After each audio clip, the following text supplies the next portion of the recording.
Un saludo muy especial para todos ustedes, queridos hermanos, que nos acompañan en este programa, en este curso bíblico, Historia de Salvación, la Biblia para la vida. Gracias por estar acá. Para nosotros es un motivo de mucha alegría contar con tu presencia y tu perseverancia en este curso en el que ya llevamos ya un recorrido y que justamente hemos terminado el libro del Génesis. Y estamos iniciando hoy, vamos a iniciar un libro maravilloso, el libro del Éxodo, donde nos va a hablar la historia de Moisés y cómo ha sido elegido para liberar al pueblo escogido, al pueblo elegido por Dios, el pueblo de la alianza. Este tema que es transversal para este curso, cómo Dios viene a establecer una alianza con el hombre, con la humanidad, con su pueblo elegido y en última instancia con la iglesia, contigo y conmigo, el Dios de las promesas que nunca falla. Porque este curso está pensado justamente también para que todos estos temas podamos hacerlo vida en nuestra vida, porque la Biblia es para la vida.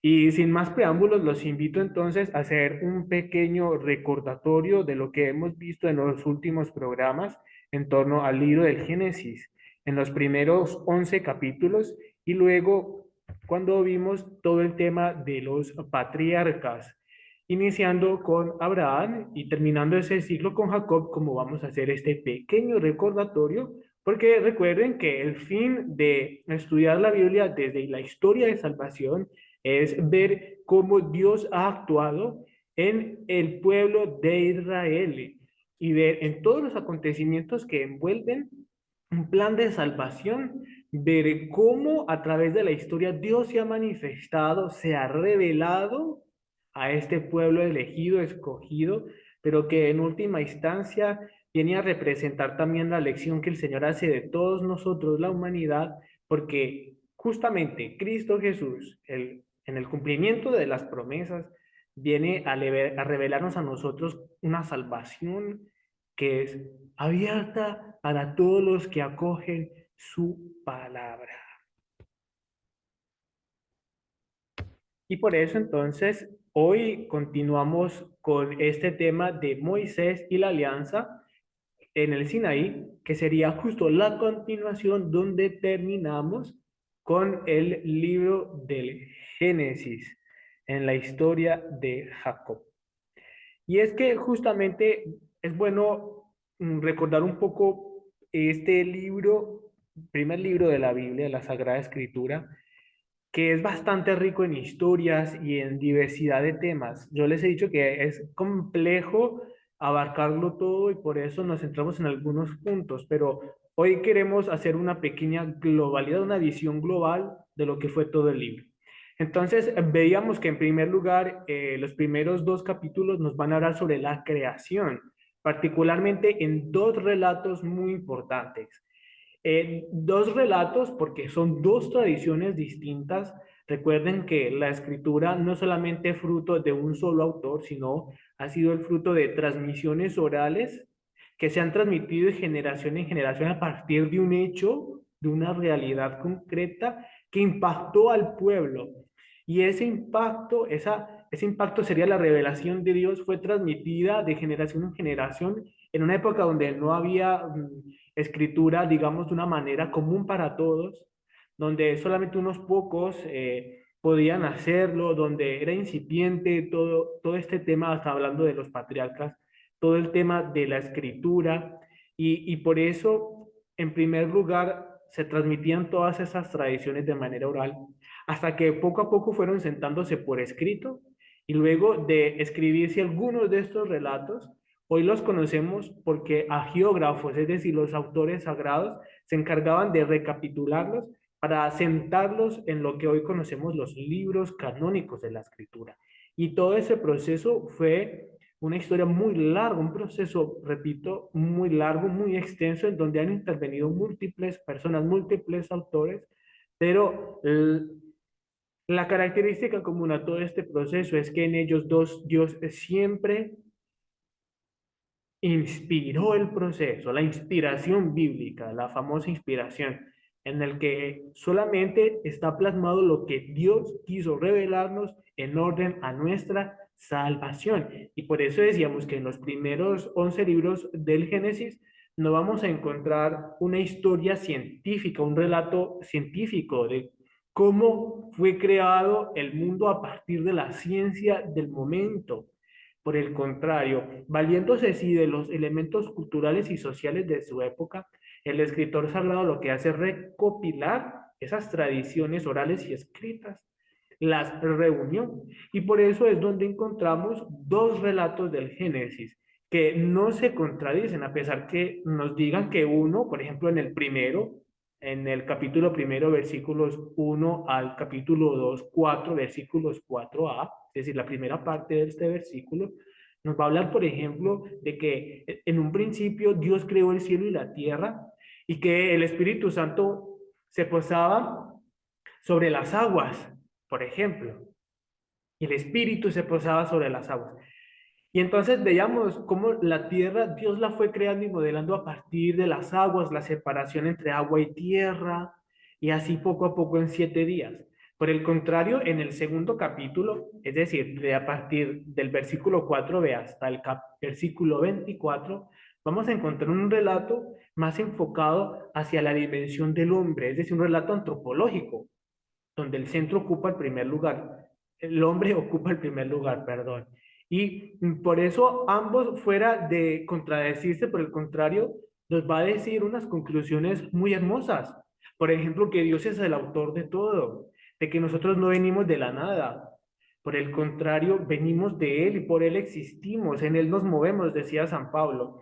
Y por eso es importante entenderlo, de que ellos no son mitos, son realidades que nos hablan de algo muy profundo, en este caso de algo trascendente, Dios que se revela al hombre para decirle, él, de Él venimos, Él lo creó todo, pero también que se vale de un lenguaje literario para expresar esas dimensiones que nos superan, que nos superan. Por eso decíamos por entonces que el Génesis no son mitos, pero también hay que saberlo entender en el lenguaje en que los escritores lo han plasmado.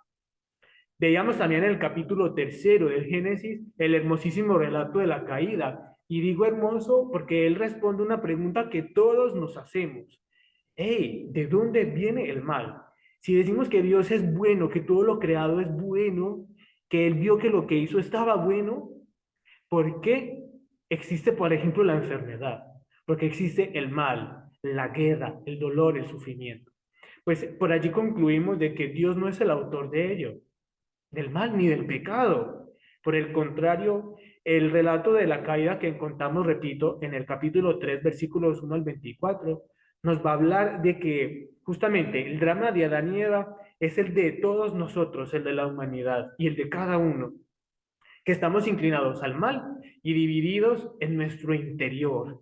Por eso, allí encontramos un poco lo que es el pecado de los orígenes, es decir, el pecado de Adán y Eva, contrastado, como lo veíamos en aquella clase, con el pecado original. El pecado original lo podíamos ver en el sentido de nuestra natural inclinación al mal, y el pecado de los orígenes basados en Adán y Eva nos va a hablar justamente, nos va a explicar cómo Dios frente al mal da también un remedio y la solución. Y es por eso de que ese relato viene a explicarnos también nuestra fragilidad y sobre todo las consecuencias del mal y del pecado. Y por eso veíamos que allí encontramos el primer protoevangelio, el primer evangelio, valga la redundancia, proto, primero. Y es que allí encontramos cómo en ese diálogo en que el autor nos sitúa a Dios con la serpiente, la maldice y le dice que se arrastrará sobre su vientre, sobre la tierra, pero también que pondrá enemistad entre la descendencia de la mujer y la serpiente. Y justamente veíamos que la mujer, después, en la época de nuestros primeros padres de la iglesia, ellos comparaban eso con la Virgen María y su descendencia a Jesucristo, nuestro Señor, el Verbo encarnado, nuestro Redentor. Y es por eso que justamente esa descendencia, es decir, en Jesucristo y todos nosotros, tenemos esa victoria sobre el mal y por eso vemos un primer anuncio de lo que sería la buena nueva, la salvación en Jesucristo. Y también nuestro tema transversal, recuerden un poco que es lo que significa la alianza, lo que les decía al principio de nuestra clase de hoy. Dios viene a establecer por entonces en estos primeros capítulos del Génesis una alianza en cuanto que pone a disposición nuestra todo lo creado y espera de nosotros corresponder justamente a ese don que el Señor nos da. Y por eso les decía, pero miren, pueden comer de todo, menos del árbol de la vida y del bien y el mal que están en la mitad del Edén. Pues justamente el pecado de Adán y Eva viene a ser la desobediencia. Y el pecado en el fondo es eso, desobedecer al plan que Dios traza en tu vida y en mi vida. Y como ñapa, encontramos el relato de Caín y Abel en Génesis 4, 1, 16. Y encontramos en el versículo 8 estas tremendas palabras. Y cuando estaban en el campo, Caín atacó a su hermano Abel y lo mató, para expresar las consecuencias del pecado, particularmente en este caso por envidia. Este fracticidio viene a expresar hasta dónde el hombre puede llegar. Pero frente a eso, Dios le pregunta, ¿qué has hecho con tu hermano? Y Caín, ¿recuerdan ustedes que le pregunta, ¿acaso yo soy el guardián de mi hermano? Pues nosotros, mis hermanos, a veces podemos caer en esta envidia, no solamente de desear el mal del otro, sino que también la envidia viene a nosotros desprendernos de la caridad, desprendernos del rostro que sufre también, de salir al encuentro con los demás. Veíamos extensamente en un programa Noé y el diluvio, y veíamos cómo allí viene Dios también a establecer una alianza con Noé, una alianza que el primer término que se emplea en la Biblia justamente en estos capítulos, el capítulo noveno, que viene a simbolizar más que promesa, el trato. Una alianza es un trato que Dios hace, pero con toda la humanidad. Sí, con toda la humanidad. Él les dice, re- establezcanse en el mundo, dominen, vayan al mundo, multiplíquense, dominen al mundo. Esto es de ustedes, porque tras la purificación Dios quiere hacer una nueva creación, un nuevo pacto con el hombre. Pero de nuevo ese pacto veremos que ha sido roto. Y luego encontramos en el Génesis, ya en el último capítulo de esta serie, del 1 al 11, el relato de la Torre de Babel. Y dice en el versículo 9, el Señor los dispersó de allí por la superficie de la tierra y cesaron de construir la ciudad.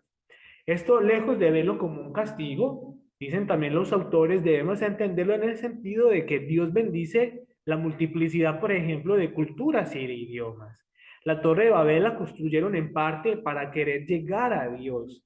Y esa es nuestra aspiración, querer ir más allá de nuestras capacidades, de nuestros deseos, de lo que no podemos hacer como hombres. Lo que vemos hoy, por ejemplo, con todas las consecuencias que puede traer para la humanidad la inteligencia, el desarrollo, por ejemplo, de inteligencia artificial. Queremos superarnos, sí, es necesario, mis hermanos, el desarrollo de la ciencia y de la técnica y del hombre como tal, pero ¿a qué precio muchas veces lo hacemos? Pero en este caso, entonces, la Torre de Babel nos enseña que esa dispersión de los hombres, de la raza humana, es bendecida por Dios en el sentido de que en la multiplicidad Dios también está y Dios actúa. Y por eso veíamos de que todos, toda la humanidad, todos los hombres, hechura de la mano de Dios, somos sus hijos, de alguna manera. Diferente a lo que llamamos propiamente hijos de Dios por el bautismo, por el sacramento del bautismo. Tras este pasaje del 1 al 11, el, estos inicios de lo que sería la Sagrada Escritura, fíjese que lo compartimos no solamente nosotros los cristianos, sino que católicos, sino también, por ejemplo, con los hermanos separados. Lo compartimos, por ejemplo, con el pueblo de Israel. En la actualidad, nuestros hermanos judíos también tienen la Torá, que son esos primeros 5 capítulos del Pentateuco. Con ellos compartimos también la ley y por eso ellos también creen en el Dios creador, así como nosotros, así como también, por ejemplo, nuestros hermanos del pueblo de Islam. Ellos también creen en Alá, está bien, diferente a nosotros, pero también creen en ese único Dios creador de todo. Y incluso ellos comparten con nosotros, así como el pueblo judío, esa creencia en Abraham, Abraham como padre en la fe, el que creyó a las promesas de Dios, aquel que lo llamó a dejar el pueblo, su propio pueblo, su patria, para allá en Mesopotamia, para aventurarse a los caminos de Dios. Y por eso veíamos con Abraham en los capítulos 11 hasta el 25, hasta el verso 18, versículo 18, veíamos allí cómo Dios viene a establecer de nuevo ya una alianza propiamente, ya no con la humanidad, sino con un pueblo elegido, porque le dice entonces a Abraham que de él hará un gran pueblo numeroso. Imagínense. Le promete una tierra, la tierra prometida. Y le dice que también de su descendencia habrá un linaje de reyes que permanecerá para siempre. Una alianza que se cumple propiamente, como veremos más adelante, cuando en el Génesis encontramos un pueblo crecido en Egipto, un pueblo numeroso que desea la libertad y que se viene a establecer en la tierra de Canaán, la tierra prometida, la leche que emana, la tierra que emana leche y miel. Y encontramos la tercera promesa de esa alianza establecida con Abraham también cumplida, un linaje para siempre que encontramos en quién, en Jesucristo nuestro Señor. Pero eso lo veremos más adelante, así que no se preocupen, es fascinante toda esta historia. Luego de Abraham encontramos a su hijo Isaac, Isaac con Sara, ambos estériles. Dios cumple sus promesas a pesar de su esterilidad y de su ancianidad. Y lo encontramos en Génesis 25 y 26, hermano Samuel. ¿Y por qué tan pocos capítulos? Pues justamente porque será un personaje de transición entre lo que será Abraham, padre en la fe, y con todo lo que viene a representar Jacob como padre de las 12 tribus de Israel. Por eso él viene a llamarse también Israel. Su mujer entonces de Isaac, volviendo a Isaac, es Rebeca, con quien tuvo dos mellizos, Esaú y Jacob. Ustedes recuerdan en el pasaje bíblico un personaje que vendió su primogenitura, que la ofreció por un plato de lentejas, pues justamente la encontramos allí en estos relatos. Esaú, el primogénito, venido de cazar, de trabajar en el campo, hambriento, dice que sería capaz de vender su primogenitura. Y Jacob, un poco en broma, lo acepta, le ofrece la comida que había preparado y por eso le da el derecho a poco tiempo después de reclamar su derecho al pasarse justamente por su hermano revestido de piel de animal, de cordero, para pasar su piel un poco velluda, lo que era Saúl. Y es así como hace una trampa para valerse de ello y heredar de su padre Isaac la bendición. Ustedes miran, pero hermano Samuel, en la Biblia, ¿por qué se nos relatan esas cosas tan extrañas, tan tramposas? Pues justamente no podemos nosotros entender todos estos relatos a nuestro presente. Debemos entenderlos siempre a la luz, primero del Espíritu Santo, evidentemente, pero entendiendo cuál era el sentido de los autores sagrados, qué enseñanza querían transmitirnos. Y recuerden que estamos hablando de los padres del pueblo de Israel. Ellos no se interesaban en relatar grandes narraciones de héroes como la mitología, poderosos. No, eran relatos de hombres como nosotros, pero que supieron escuchar la voz de Dios y a su modo, a su manera, a lo que iban comprendiendo en su historia de vida, fueron respondiendo a ese llamado. Luego encontramos en Jacob las narraciones entre los versículos 27 al 37, en el versículo 1. Le decía el ángel a Jacob después de luchar con él, ya no te llamarás Jacob, sino Israel, porque has luchado con Dios y con los hombres y has vencido. Y por eso Jacob le pide la bendición y en efecto el ángel se lo da. Recuerden que en esa época cambiar el nombre significaba asignar una nueva misión a la persona. Jacob se convierte en el padre también de Israel, en cuanto que de sus 12 hijos viene entonces la designación de las 12 tribus. Y por eso el número simbólico de 12 apóstoles, las 12 columnas de la iglesia.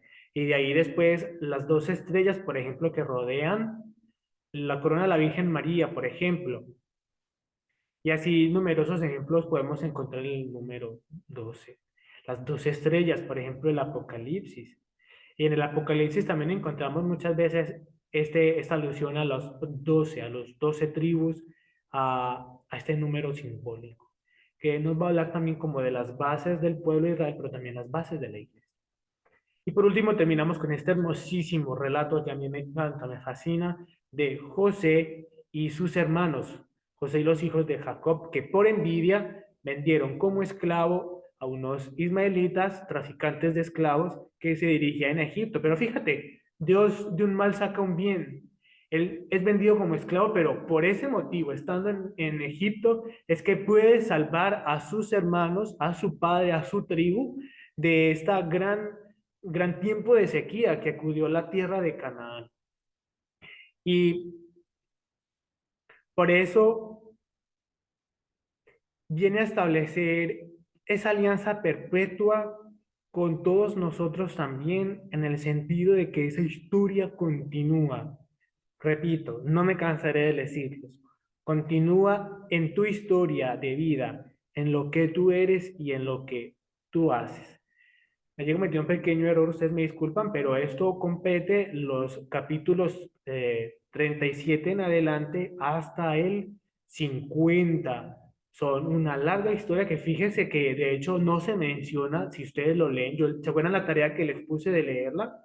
La historia de José. Si ustedes lo recuerdan, allí no se menciona cómo Dios viene a intervenir. Allí no escuchamos de nuevo la voz de Dios que le habla, por ejemplo, a José.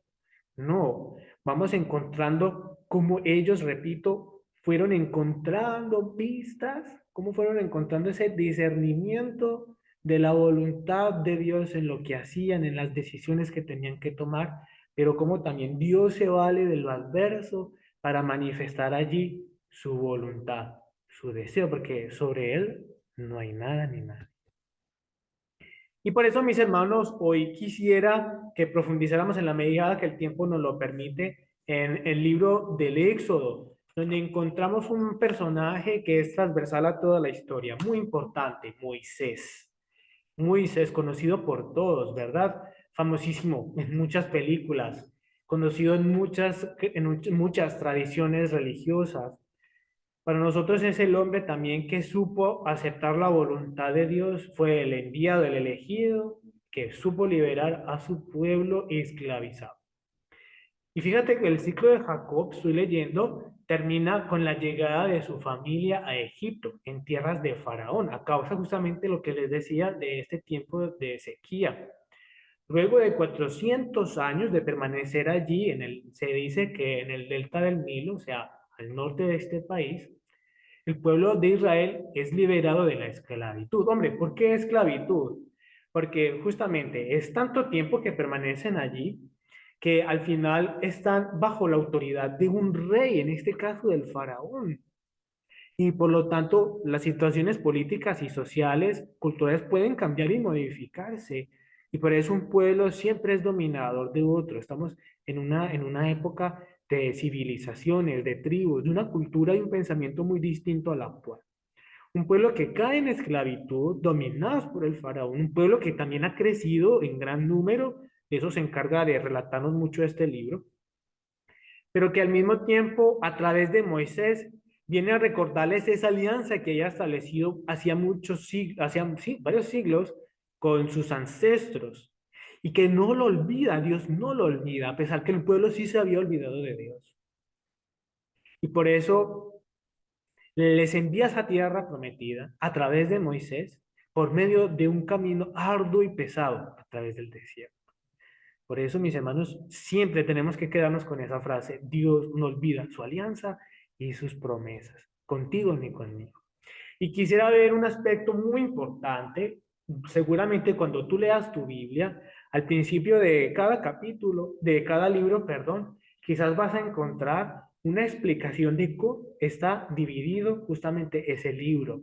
¿Por qué es importante, mis hermanos, entender la estructura, por ejemplo, de un libro bíblico, porque ello nos va a permitir tener un panorama general de lo que se va a hablar, de cómo se va a hablar, y también nos va a permitir distinguir y reconocer las historias insertas o pasajes insertos dentro de ese libro. Y es importante entenderlo porque eso nos permitirá ampliar el horizonte y también nos permitirá descubrir en él sus diferentes partes, para que de esa manera podemos nosotros enriquecer nuestra comprensión del texto. Porque no es lo mismo, por ejemplo, en el libro del Éxodo, hablar de los primeros capítulos, a los últimos que nos van a hablar, por ejemplo, ya de una construcción de un santuario. Por eso, particularmente en este pasaje que tiene una característica narrativa, nos va a hablar de una secuencia o unas escenas consecutivas que nos va a ir llevando justamente a cuál es el motivo, cuál es el deseo que quiere transmitir el autor sagrado.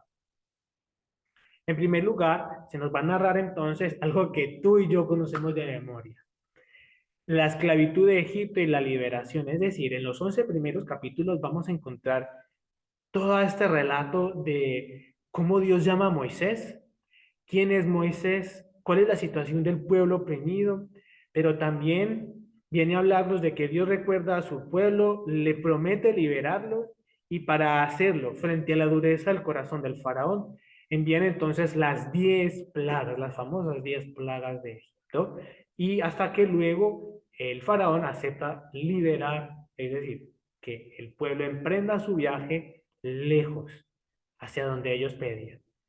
Entre los capítulos 12 al 15 vamos a encontrar la Pascua, es decir, el momento en que el Señor, frente a la 10ª plaga que pide, ¿se acuerdan cuál de ustedes es la 10ª? ¿Ah?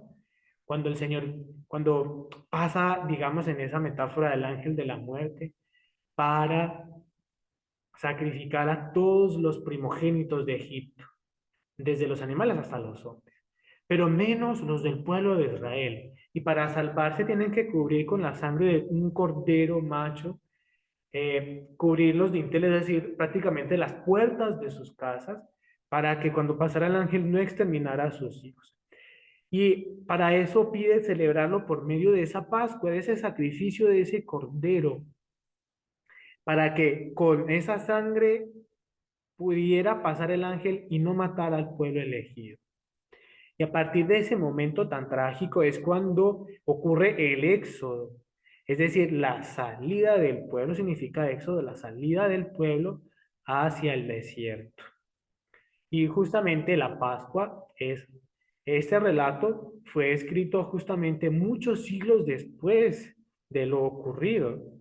Estamos hablando más o menos del año 400, imagínate, antes de Cristo, y nos está hablando de una situación que se vivió por el 1200, el 1100, alrededor del 1000 antes de Cristo. Y nos va a hablar de esa fiesta tan importante para el pueblo judío, la Pascua. La Pascua que se celebraba mucho antes, que se celebraba cuando fue escrito el libro y que celebraba justamente también nuestro Señor Jesucristo. Pero con Él se va a revestir de una nueva alianza. Él es el Cordero de Dios y con su sangre viene a purificarnos, que es lo que vamos a ver en el capítulo 24 de este hermoso libro. Entre los capítulos 15, versículo 22, hasta el 18, versículo 27, vamos a ver cómo Dios conduce y cuida a su pueblo en el desierto. Y allí vamos a encontrar un relato, por ejemplo, que yo sé que tú conoces, como cuando Dios envía del cielo el maná, las codornices para que el pueblo se alimentara, cuando Moisés con su vara toca la peña o la piedra y de ella brota agua. ¿Recuerdas eso? Pues bien, eso lo vamos a encontrar justamente en estos capítulos. Y entre el capítulo 19 y 40 vamos a encontrar todo el relato del desierto en el Sinaí, particularmente la primera parte del 19 al 24, en lo que se llama el Estatuto de Israel, es decir, unos capítulos de los más importantes de este libro, en donde encontramos la ley que Dios da al pueblo y la alianza que se relaciona con esa ley que Él viene a establecer con él, para ratificar la promesa de pueblo elegido y de tierra prometida. Vamos a encontrar entre los capítulos 24 y 31 el proyecto para el santuario. Es decir, Dios pide en medio del desierto que le construyan una tienda para él solito, la tienda de reunión, para el santuario, ese lugar sagrado donde venía y posarse esa nube, donde Moisés entraba y hablaba con Dios. Imagínense eso. Luego encontramos el capítulo 32-34, un pasaje que para nosotros tiene mucho que decirnos. ¿Recuerdan? El becerro de oro, en el que Moisés sube al monte del Sinaí a encontrarse con Dios, y cuando desciende de allí para transmitir al pueblo el deseo de Dios, los encuentra adorando un becerro. ¿Recuerdan eso? Un becerro de oro. Pero fíjate, un dato muy importante. Los autores nos dicen que en realidad ese becerro de oro no significaba otro Dios fuera del que ya se les había revelado hasta el momento. El pecado de Israel en ese momento fue de idolatría, es decir, adorar la imagen. Ellos se representaron la imagen de Yahvé, Dios que se revela, en un animal. Y eso es lo que Dios les estaba pidiendo en esa ley que ya les había dado, recién les había dado. Al único que adorarás será a tu Dios. Y por eso es interesante descubrirlo, porque cambiaban, creían hacer un bien. Dios que está allí. Por eso Aarón decía, miren, Israel, adoren a su Dios. Pero no era el Dios, digamos, de Egipto o el Dios de los dioses que los rodeaban. Era esa representación de Dios. Y por eso, mis hermanos, nosotros podemos hacer representaciones falsas de Dios. Podemos creer que Dios está en el dinero, en el trabajo, en nuestros quehaceres diarios, cuando Él no ocupa el primer lugar. Ese becerro de oro hoy tiene múltiples facetas y múltiples caras. Uno podría preguntarse hoy en día, ¿cuál es mi becerro de oro? Y si realmente cuáles son mis ídolos. Y no podemos decir que yo adoro al único Dios, porque en el fondo todos tenemos algo de idolatría. La idolatría a la imagen, al que dirán, la preocupación en exceso por el dinero, que te hace preocuparte por trabajo y más trabajo. ¿Y dónde quedan los hijos, la familia, los demás? Nosotros como religiosos, cuando caemos, por ejemplo, en el exceso de apostolado, cuando descuidamos, por ejemplo, nuestra vida de oración. Y finalmente encontramos, bueno, aquí un pasaje muy importante es el hecho de que frente a esa situación tan difícil, Moisés intercede de nuevo por el pueblo para que Dios lo perdonara. Dios en ese momento se dijo, voy a destruirlo, pero Moisés intervino, intercedió por él. Y eso es lo que nos enseña a nosotros, intercesor, no te calles, intercedamos unos por otros. Y termina los 5 últimos capítulos en lo que se llama la construcción del santuario, es decir, es un relato de cómo fueron construyendo esa tienda de reunión que Dios les pedía y cómo fue haciéndose poco a poco en detalles. Imagínense, Dios da los detalles de cómo debe ser su templo, cómo debe ser la adoración, cómo deben revestirse los sacerdotes. Y por eso para nosotros hoy la liturgia, mis hermanos, debe revestirse también de algo muy importante, porque nos transmite la sacralidad del encuentro trascendente con Dios, es decir, con Dios que está más allá, que me supera. Ese es el sentido de la trascendencia. Y por eso quisiera en un principio detenernos en dos partes de este hermoso libro. Como acabé de explicarles, son tantos detalles, mis hermanos, que pudiéramos explicarnos hasta para un retiro si quieren, para un curso completo, para una materia específica, para quedarnos aquí todo el mes que nos queda. Pero quisiera detenerme en dos aspectos muy importantes. El primero va a ser el relato del Éxodo capítulo 3 que conocemos como Moisés y la zarza ardiente. Y el segundo pasaje que quisiéramos que meditáramos será entonces aquel que hace que tenga sentido nuestro curso en un eje transversal. Y es el tema de la alianza. Por eso nos vamos a detener en un segundo aspecto, en la siguiente clase, en el sentido de la alianza que Dios establece con Moisés. Particularmente, la zarza ardiente viene a decirnos hoy algo muy importante, y es que allí nos va a hablar de esto. Voy a leer lo que dice acá. El plan de Dios para rescatar a Israel comienza con una manifestación a Moisés en una zarza ardiente. Moisés ya no es el príncipe de Egipto, él ha huido, está lejos de allí en el desierto de Madián. Y es allí cuando se establece mucho tiempo. Y fíjate que él pastoreando las ovejas se encuentra con este prodigio de la zarza ardiente. Dios revela su nombre divino y le dice, yo soy el que soy, Yahvé. El nombre de Dios, mis hermanos, en hebreo, es decir, YHWH, se suele traducir al español como Señor. Una correcta y posible pronunciación sería Yahvé. Así, Dios le da a Moisés el encargo de volver a Egipto y liberar a los israelitas de la esclavitud. Y le hace una promesa, yo estaré contigo, como veremos más adelante en este relato. Y a partir de aquí hay algo muy interesante, mis hermanos. Aquí hay una confusión, grande confusión, en el que nuestros hermanos protestantes nos echan en cara que no pronunciamos bien el nombre de Dios cuando decimos Yahvé. Y muchos de ellos lo llaman Jehová. Jehová. En el fondo, mis hermanos, estamos hablando del hebreo, un lenguaje semita, un lenguaje antiguo, una lengua muerta, ya no se habla, por lo tanto, ya no podemos saber cómo se pronuncia.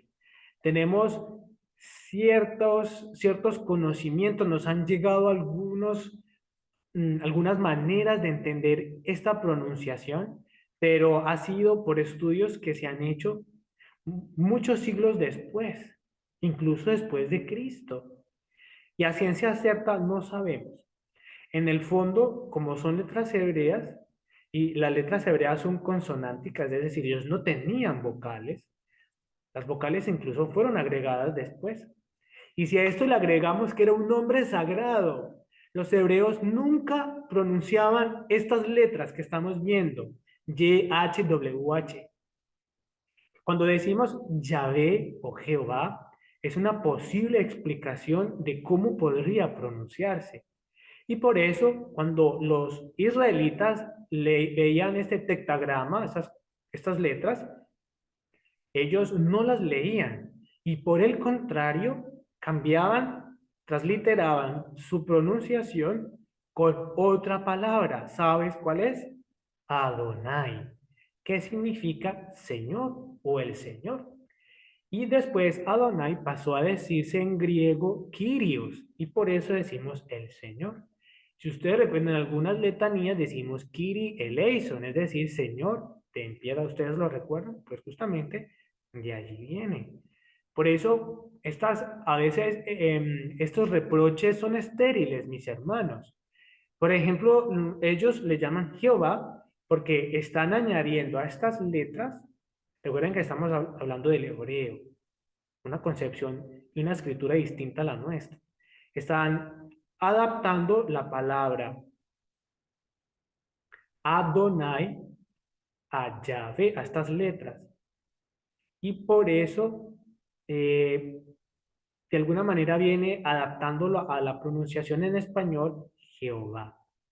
Pero hermanos, en el fondo, que esto no sea problema para nosotros, ninguna dificultad.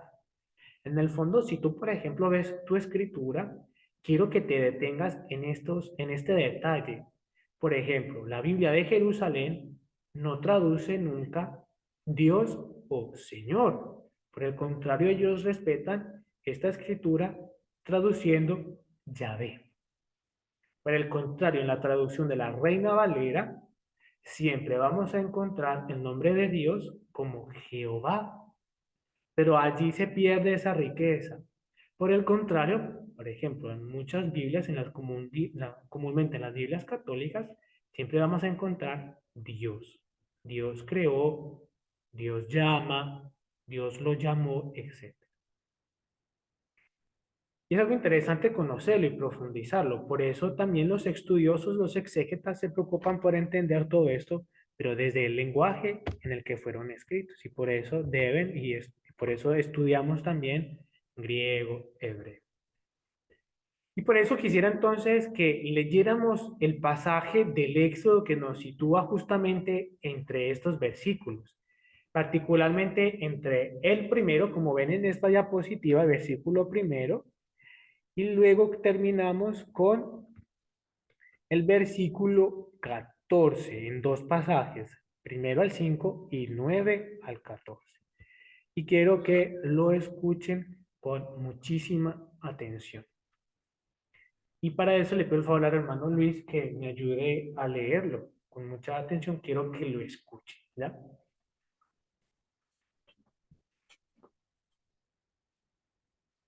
Moisés pastoreaba el rebaño de su suegro Jetro, sacerdote de Madián. Llevó el rebaño tras su mando por el desierto hasta llegar a Horeb, la montaña de Dios. El ángel del Señor se le apareció en una llamada entre las zarzas. Moisés se fijó en la zarza ardía. Sí, consumirse, Moisés se dijo, voy a acercarme a mirar este espectáculo admirable, a ver por qué no se quema la zarza. Viendo el Señor que Moisés se acercaba a mirar, lo llamó desde la zarza. Moisés, Moisés, respondió él, aquí estoy.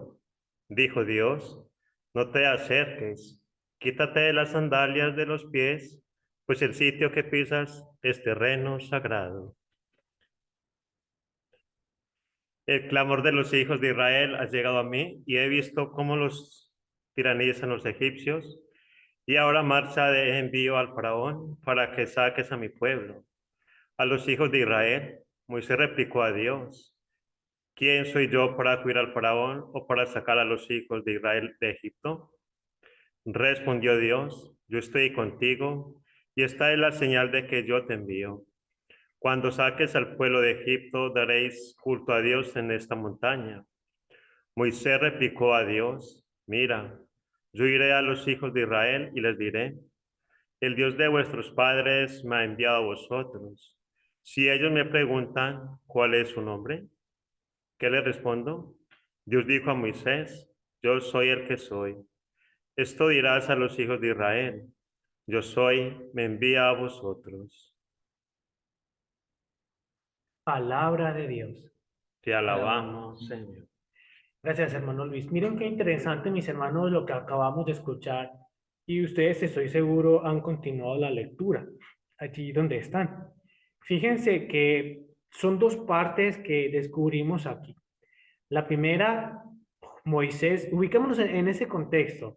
Moisés pastoreando, llevando a sus ovejas allí en pastizales. Él se siente atraído por una llama que arde en un árbol, una zarza, y que esa zarza no se consume. Es decir, no se hace cenizas, por el contrario, está allí consumiéndose. Y es cuando se le manifiesta el Señor y viene a revelarse a él. Primero le dice quién es, que quiere liberar a su pueblo y que lo envía. Este pasaje, mis hermanos, se reviste de muchísima importancia. Y fíjate por lo siguiente. Nos dirá esto el catecismo en el numeral 207. Al revelar su nombre, Dios revela al mismo tiempo su fidelidad, que es de siempre y para siempre. Valedera para el pasado, fíjate que le dice, yo soy el Dios de tus padres, como para el porvenir, yo estaré contigo. Dios que revela su nombre como yo soy, se revela como el Dios que está siempre allí, presente junto a su pueblo para salvarlo. Está presente para un motivo, porque quiere algo Dios. Por eso Dios viene a revelarse. Eso es lo más importante, mis hermanos de la Escritura, la revelación de Dios. Dios se viene a manifestar por un motivo, porque quiere nuestro bien. frente a Moisés que le replica, pero ¿quién soy yo? Él le dice también, yo soy tartamudo, yo un pobre pastor, yo un fugitivo que asesinó a un hombre y por eso he tenido que huir.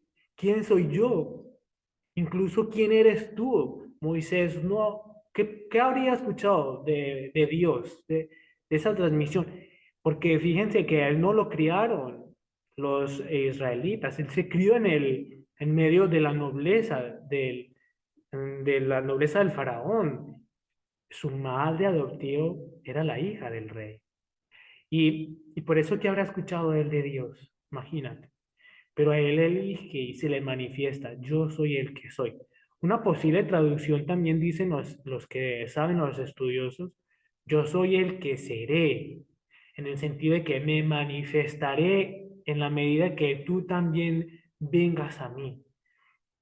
Y por eso nos decía el catecismo, Dios que se revela como el Dios del pasado, pero también del presente. Pero en ese caso, el Dios también del futuro, que se irá revelando. Y eso es lo que va haciendo el pueblo de Israel mientras va caminando por el desierto. Va poco a poco, en medio de su infidelidad, de su arrepentimiento, de regresar a Dios, va descubriendo quién es Él, quién es Dios. Y eso uno podría preguntarse, ¿quién es Dios para uno? Y es una respuesta, mis hermanos, que es para toda la vida. Dios nos sorprende. Dios tiene tanta paciencia con nosotros. Su amor se desborda, mis hermanos, en cada instante, en cada confesión, en cada Eucaristía. Dios se nos revela a cada instante, en cada momento. Y por eso sus escrituras son una fuente de agua viva que viene como a saciar nuestra sed de infinito. Y fíjate que algo muy hermoso que dice el Papa Francisco en una audiencia general en sus famosas catequesis de los miércoles, pero esta vez del 17 de junio del 2020. Mira lo que dice. A Dios que habla, le invita a ocuparse de nuevo del pueblo de Israel. Moisés opone sus temores, sus objeciones. No es digno de esa misión lo que les decía. No conoce el nombre de Dios. No será, él sabe que no será creído por los israelitas. Tiene una lengua que tartamudea. Y así tantas objeciones, ¿no? Con estos temores, con este corazón que a menudo vacila, ¿cómo puede rezar Moisés? Se pregunta. Es más, Moisés parece un hombre como nosotros. Y dice el Papa, mira esta aplicación tan hermosa. Y también esto nos sucede a nosotros, cuando tenemos dudas. Pero ¿cómo podemos rezar? No nos apetece rezar muchas veces, ¿verdad? Y es por su debilidad, más que por su fuerza, por lo que quedamos impresionados. ¿Cuál debilidad? La de Moisés. Esa es la que nos sorprende a nosotros. Él se reconoce ante esa misión tan grande que Dios le da, lo pequeño que es. Eso que se le presenta tan imposible, liberar a todo el pueblo de la esclavitud, para Dios es posible y lo elige a él, hombre débil. Y por eso Dios se vale de nuestra debilidad para plasmar en ti una obra de arte, una obra maestra. Y por eso le decimos que Él es el chatarrero del amor. A nosotros Moisés nos sorprende justamente por las maravillas que Dios hizo en él, cómo pudo acompañar a su pueblo, cómo pudo interceder por él, cómo fue fiel a su pueblo, pero también fiel a Dios. Y es que nuestro corazón puede vacilar, mis hermanos, pero incluso le puede fallar a Dios. Pero estoy seguro que tu fe nunca cederá tan valiente. Yo sé que perseverarás con la ayuda de Dios. Sé que la perseverancia es tu meta, porque tú y yo aspiramos al cielo. Y por eso el mal no tiene la última palabra. Y por eso Dios nos da todas las gracias necesarias. Nos abre su corazón para adentrarnos en él y poder decir, es posible ser santo, es posible hacer la voluntad de Dios. Y quisiera, mis hermanos, que hiciéramos una alegoría muy hermosa y muy profunda al mismo tiempo, que es una reflexión que me he hecho muchas veces en torno a este pasaje tan hermoso y poderlo actualizar un poco a nuestro presente y sobre todo a nuestra espiritualidad de la reparación. Y es que decimos que la caridad muchas veces se representa como el fuego que arde, y por eso el Espíritu Santo es el amor de Dios, es el fuego, las lenguas de fuego que caen en Pentecostés sobre los apóstoles y la Virgen. El fuego es un símbolo que representa la caridad. Y por eso cuando el Sagrado Corazón se le aparece a Santa Margarita, le manifiesta su corazón rodeado de fuego. Ella le veía con llamas ardiendo que desprendían hermosísimas luces. Y entre eso, el Sagrado Corazón en una de las apariciones, la principal, le va a decir, mi corazón está tan apasionado, le dice a Santa Margarita, de amor a los hombres, que no pudiendo contener en él las llamas de su ardiente caridad, es menester que las derrame valiéndome de ti. Y por eso ella es la apóstol del Sagrado Corazón, por medio del cual conocemos estos hermosos imágenes del Sagrado Corazón, pero también los primeros viernes de mes, y conocemos toda esta espiritualidad de la reparación, de la devoción a la Eucaristía, de la misericordia infinita de Dios, del Sagrado Corazón en vos confío, de la consagración a su corazón y de la comunión reparadora. Por eso, mis hermanos, ¿qué relación tendría, por ejemplo, la devoción al Sagrado Corazón y esta teofanía de Dios a Moisés? Teofanía es la revelación de Dios. La revelación de Dios a Moisés, una revelación que impacta todo el Antiguo Testamento y que llega también a los albores del Nuevo. La zarza que arde, aquel árbol que no se consume y que llama la atención de Moisés. Pues fíjate que uno de los signos del Sagrado Corazón es justamente no solo la llama de amor, sino también la cruz que está allí en ese símbolo hermosísimo, allí coronando su corazón sagrado, rodeado de espinas, pero una cruz que está ardiendo, una llama que arde y en donde está el madero de la cruz, un madero que no se consume, el madero de nuestra salvación. Por eso, mis hermanos, sí, la salsa ardiendo es una teofanía, una revelación de Dios. El Sagrado Corazón viene para nosotros ser también una nueva teofanía.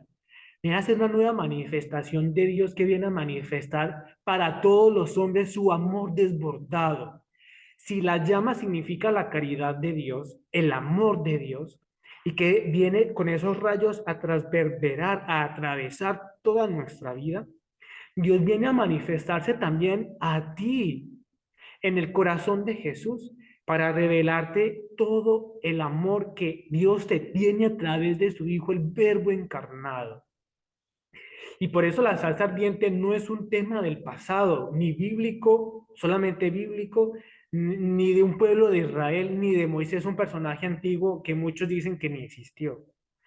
No, porque Dios se le revela a Moisés, hoy viene a revelarse también a nosotros a través del corazón de su Hijo, es decir, la humanidad sacratísima del Verbo encarnado, el Emanuel, Dios con nosotros. Y por eso Jesucristo es el revelador del Padre, el rostro del Padre. Y por eso ver al Sagrado Corazón es el ver también, descubrir en él el amor de Dios, el amor de Dios Padre. Mis hermanos, nosotros nos dejamos amar por Dios. Realmente nosotros dejamos que Él queme en el fuego que arde en su corazón nuestros pecados, nuestras miserias. En su cruz, mis hermanos, ese madero glorioso es signo de nuestra salvación, de nuestra redención. Realmente nosotros nos dejamos atravesar por su sangre preciosa que limpia y purifica nuestra vida, nuestra historia. Su corazón está atravesado por una lanza y derrama de él sangre preciosa, una sangre que limpia y purifica nuestra vida. Tú y yo nos dejamos purificar por el Señor. Tú y yo dejamos que el Señor actúe en nuestra vida. ¿Qué cosas hoy debemos entregarle a Jesús para que Él las purifique y las limpie? Así como Moisés se descalzó porque pisaba tierra sagrada, nosotros también estamos ante Jesús, ante su presencia, siempre, mis hermanos. Él está siempre con nosotros. Y está particularmente presente en el sacramento del altar. Tierra santa, tierra sagrada, cada sagrario. Ahí está Jesús en ese fuego que arde. Es esa nueva zarza ardiente. Cada sagrario, mis hermanos, es esa nueva manifestación también de Dios a los hombres. Es una nueva teofanía. Allí Dios, esa zarza ardiente está allí de nuevo y nos habla con su paz, nos habla con su amor, nos inunda de esperanza para saber que frente a la adversidad, el mal y el pecado, esa situación difícil no tiene la última palabra. Mis hermanos, que el Sagrado Corazón te bendiga, te llene de todas las gracias necesarias para perseverar en su camino, que sea Él iluminando tu existencia y que sea el corazón de Jesús mostrándote su corazón en plenitud para que Él, junto con el corazón de María, nuestra Madre Santísima, su corazón inmaculado, sean ellos nuestro refugio seguro. Es nuestro deseo, mis hermanos, desde este curso bíblico, dentro del apostolado de reparación, nuestro movimiento laical para todos ustedes. Qué alegría haber contado con tu presencia, con tu sintonía, haber perseverado en este curso Historia de Salvación, la Biblia para la vida, un poco adaptando a nuestro cotidianidad este mensaje de salvación contenido en la Biblia que es siempre actual, siempre nuevo. Con ustedes el hermano Samuel de la comunidad de siervos reparadores de los Sagrados Corazones. Nos vemos entonces en nuestra próxima clase. Dios los bendiga. Muchas gracias por acompañarnos, por estar con nosotros. No te olvides de dejar tus comentarios y escribirnos tus dudas y tus inquietudes que tengas respecto a estos cursos. Muchas gracias. Muchas bendiciones para todos.